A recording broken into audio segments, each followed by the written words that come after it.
Thank you, Mr. Chairman. I think Ms. Ladislaw went a long way to dispelling some of the statements that Mr. Weiss made earlier.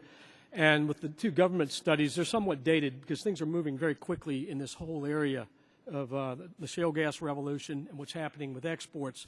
My district's in coastal Louisiana, and all of this started there, in effect. It's the epicenter of the shale gas revolution, from the expertise in doing exploration and production around the country to the Henry Hub, where pricing is done, is in my district, as well as the first export facility that's under construction today, having gone through the process with plans to export in late 15 or early 16. We are now on the verge of a major revolution, and this is just the very beginning.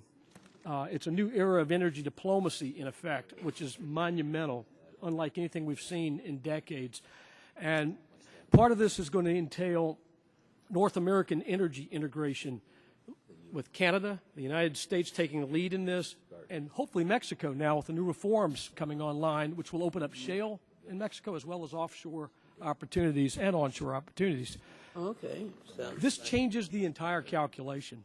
And as Ms. Ladislaw mentioned, the geopolitical consequences are immense. Yeah. The economic consequences for our country are immense. But also at the micro level, I'll just give you some basics on this. Lake Charles, Louisiana, which is a city of about 80,000 in southwest Louisiana, to date, $65 billion in new investment related to natural gas and growing. I just met with somebody last week who's talking about another couple of $1 billion of potential investment.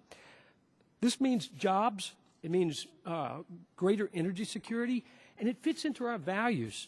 If we move forward with exports, not only of natural gas, but condensates and liquids, as well as potentially crude if the circumstances work out, this is a game changer for the United States.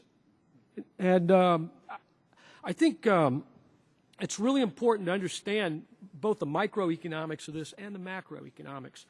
But there's a lot of interest going on around from other countries, from Ukraine. I met with Ukrainian delegations a year ago. Before all this broke, they were interested in shale exploration as well as the potential for getting exports.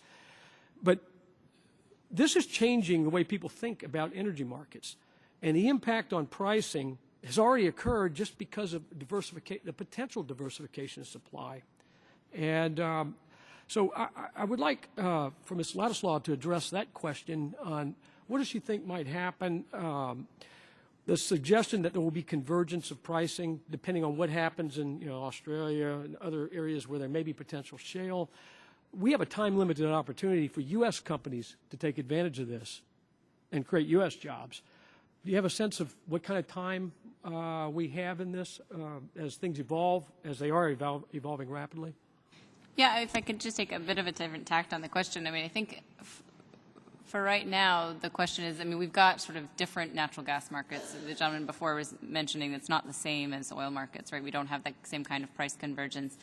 It has been a longstanding sort of tenet of U.S. policy to try and have a global gas market so that we could have that the flexibility and the security that comes with that kind of system.